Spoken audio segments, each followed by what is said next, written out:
जब मुर्गे की टांग फैलने के बाद रसूल के फाकों का जिक्र करते हैं ना, तो ये मुझे बिल्कुल ऐसे लगते हैं जैसे काशी में बैठे पंडे।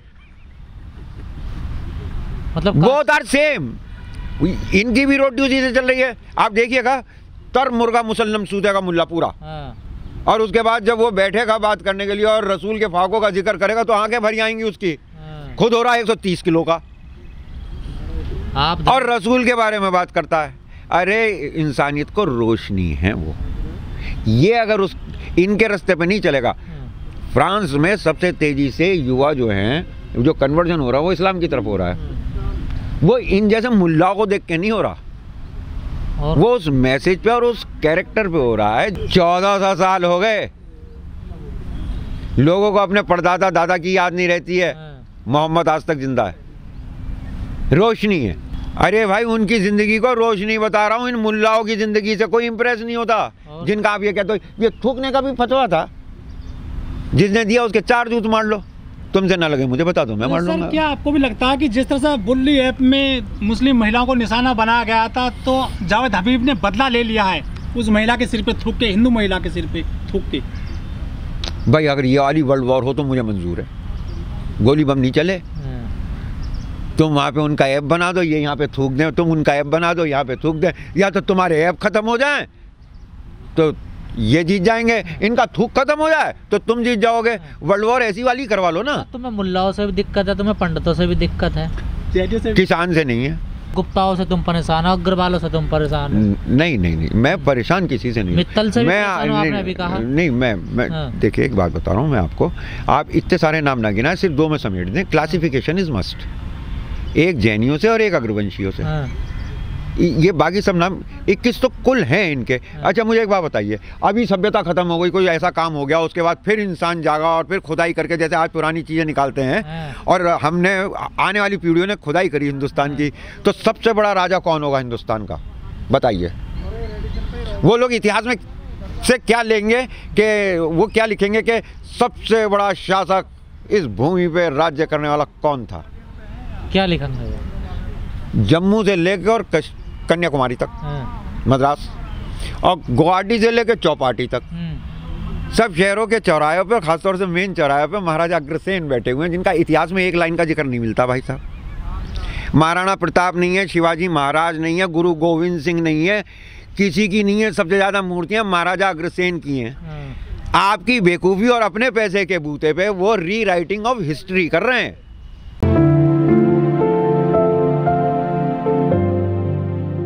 मुजफ्फरनगर पहुंचने का जावेद हबीब को टाइम मिल कहाँ रहा है? Javed Habib is a international brand now. उसका टर्नओवर कई 100 करोड़ में है भाई। बॉम्बे जाएंगे, बेंगलोर जाएंगे, हांगकांग जाएंगे, सिंगापुर जाएंगे, जहाँ जाएंगे जावेद हबीब को पाएंगे। ठीक है, उसने ये बात अगर ऐसा करा तो गलत करा है और इसके लिए अपराध है। इसकी वजह से ये इतनी महत्वपूर्ण घटना कैसे हो गई कि आपने इस पे एक सवाल बना के संजय सिंह के 5 मिनट खा लिए? नहीं, इसके पीछे अरे उठाए ऐसे जो 4 देता घुमा के, तो वो राइट टाइम कहता होता थाने ले चलो, मुझे कचहरी ले चलो। अरे ये अपराध है। नहीं, वकील साहब व्यक्तिगत है, इसका सामाजिकता से, इससे वो जो है 50,000 वाला के साथ दलित बाल कटाने। तो भाई एक बात मैं आपको बताऊं, सम्मान और अधिकार, समानता बिना संघर्ष के नहीं मिलती है। नहीं, सवाल ये है वकील साहब, सवाल ये है, इतना बड़ा इंटरनेशनल ब्रांड वो ऐसा काम कैसे कर सकता है? अरे ये कुछ भी कर देते हैं, कुछ भी कर देते हैं। ये इंटरनेशनल ब्रांड ऐसे ही होते हैं। अब कंट्रोवर्सी में आया, जिसने नहीं भी सुना था जावेद हबीब, उसने सुन लिया। अरे बदनाम हुए तो क्या हुआ? नाम ना हुआ क्या? इन लोगों का, विजय माल्या का क्या वजन कम हो गया? कोई और होता किसान ना, और ऐसी उसकी हालत दुर्गति होती जैसी इसकी हुई है विजय माल्या की। जो मुस्लिम है ना, वो अक्सर रोटी में थूकने के लिए बदनाम है। इस बार बालों में थूका है उन्होंने, एक मुस्लिम ने, कि खाना होटल पर से कुछ अगर वैसा थूक कर देखे, ऐसी अफवाहें फैलाई जाती है। मुस्लिम लेकर के खाना आता है उसको नहीं लेते हैं लोग, बात कैब नहीं लेते मुसलमान। देखिए ये तो है दुष्प्रचार। मेरी पैदाइश मेरठ की, मेरी परवरिश मुरादाबाद की, मेरी पढ़ाई ससुराल अलीगढ़ की, मेरी वकालत इलाहाबाद में। मैं वहाँ पे मुस्लिम्स के साथ अच्छा खासा उठता बैठता हूँ, उतना ही जितना कि मैं हिंदुओं के साथ उठता बैठता हूँ। एंड दे रेस्पेक्ट मी कि मेरे को थोड़ी सी रसूल की और ज़िंदगी के बारे में और इस्लाम के बारे में जानकारी है, तो इस तरह की वाहियात बातों पे मैं कभी ध्यान देता नहीं। और जहाँ तक रह गई, सुन लिए, हाँ, मैं एक आदमी को यहाँ खड़ा करके अक्षय कुमार को हम पत्रकार भी बना देते हैं। मुझसे इस उम्र में एस्केलेटर पे पैर रखने में टेंशन होती है, वो ट्रेन के ऊपर कूद के चढ़ जाता है यार, वो भी नीचे नहीं छत पे। तो वो जो दिखा रहे हैं वो कैमरा ही तो है ना, जो भी कुछ दिखा रहा है। अगर मैं पिक्चराइज करके ये सब काम करने लगूं तो आप मुझे कहाँ तक रोक लेंगे? मैं मिस इन्फॉर्मेशन, डिसइन्फॉर्मेशन, प्रोपोगेंडा, इन सबको थूकने की बात हो रही थी ना। अगर इलाहाबाद हाई कोर्ट इलाहाबाद में थूकने पे रोक ना लगाए तो 6 महीने में पान की पीक से कलर कर देंगे, पुताई की जरूरत नहीं पड़ेगी। वहाँ हर तीसरा आदमी मुंह में और काले नहीं सर, मास्क लगाया जा रहा है और वो आदमी थूक रहा है, महिला के सिर पे 2 बार थूकता है, कहता है उस आदमी को दंड दो ना, लेकिन उसके पीछे वो इस्लामिक ट्रेडिशन है, प्रथा है, ये मिस इन्फॉर्मेशन है, ये डिसइन्फॉर्मेशन है, ये प्रोपोगेंडा है। और आपके साथ अफसोस की बात मुझे ये लगती है कि आप जिस चीज़ के बारे में जानते नहीं उसके बारे में इतना कन्फर्म रहते हैं। ये बीमारी आज की नहीं है हमारी आपकी, ये बीमारी मैं विद एविडेंस बता रहा हूँ। 1020 में हिंदुस्तान अलबरूनी आया, उसने लिखा कि मैंने 5 आदमियों से शेर तुलवाया, 5 का शेर अलग था। इसका मतलब बात एक जैसे नहीं थे, या तो भ्रष्टाचार था या माप गुणा में फर्क था। बोला लेकिन इन्हें 100 किलोमीटर दूर की, 100 कोस दूर की फौज नहीं दिखती, लेकिन राहु केतु मंगल शनि यहाँ से बैठे बैठे देख लेते हैं। तो हमारे को दूरदृष्टि, हम मुसलमानों के बारे में जानते नहीं, इस्लाम के बारे में। यहाँ का तो मुसलमान इस्लाम के बारे में नहीं जानता भाई। बहुत बड़ी बात कर रहे हैं आप मुसलमानों के लिए। यहाँ का मुसलमान इस्लाम के बारे में नहीं जानता भाई। मैं अपनी पूरी जिंदगी के एक्सपीरियंस से कह रहा हूँ। और जिस दिन अगर कोई मुझे चैलेंज करेगा तो मैं बाय नेम उन कैरेक्टर्स को लाके सामने खड़ा कर दूंगा। वो तो फतवा जारी करते हैं, आप कह रहे हैं इस्लाम कौन से जानता? कौन है फतवा जारी करने वाले? मानता कौन है जी? मानता कौन है कि इस्लाम धर्म के खिलाफ है, हम फतवा जारी कर रहे हैं, इनको समाज से निकाल दिया जाए? ये देखिए, अपना हक मांगिए, संतुलन मत बिगड़ने दीजिए।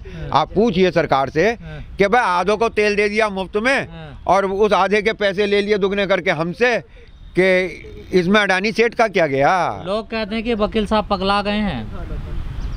मेरे गुरु जो थे, प्रथम गुरु तो वही होते हैं स्वामी रामकृष्ण परमहंस।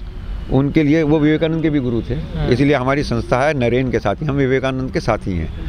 तो उनके लिए रोमा रोला ने लिखा कि ये तो कहा था चौधरी चरण सिंह है मेरे गुरु, राजनीतिक की बात करिए। तुम मेरी कॉपी चेक करने के लिए बैठा करो तो आंख नाक कान खुले रखा करो। हाँ, तो उन्होंने रोमा रोला ने लिखा उनके लिए कि अगर स्वामी रामकृष्ण परमहंस का जन्म पश्चिम में हुआ होता तो वो पागलखाने में मरते।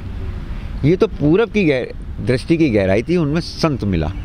और जब मैंने पहली बार कांवड़ चढ़ाई, कांवड़ भी चढ़ाई है आपने?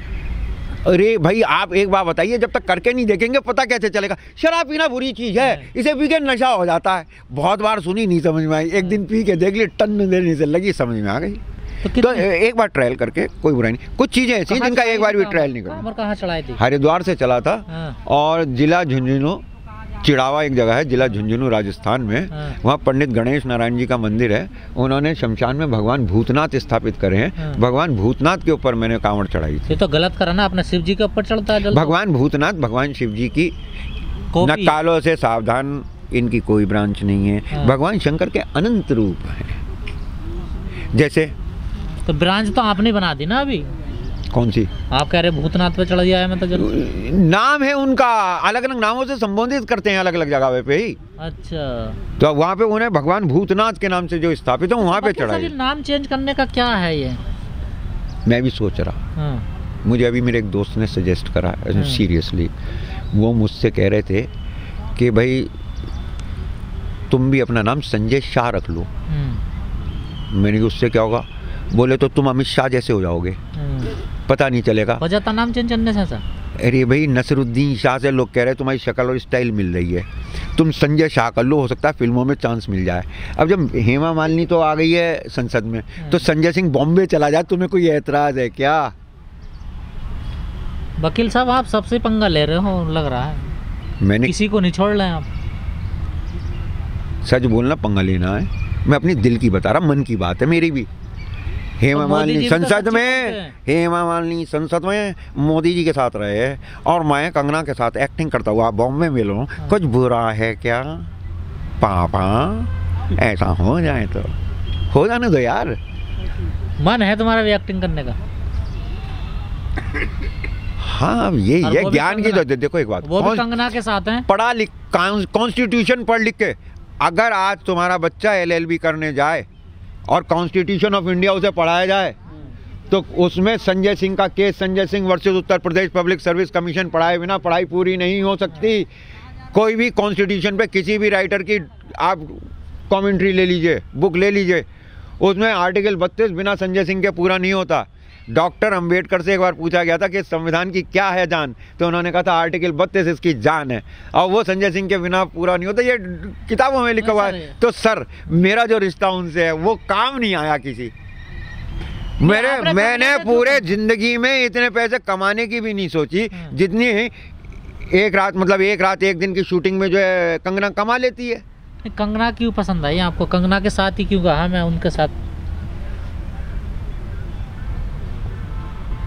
बस देखो, हीरो देखने आए ना आए, कोई हीरोइन तो देखने आएगा।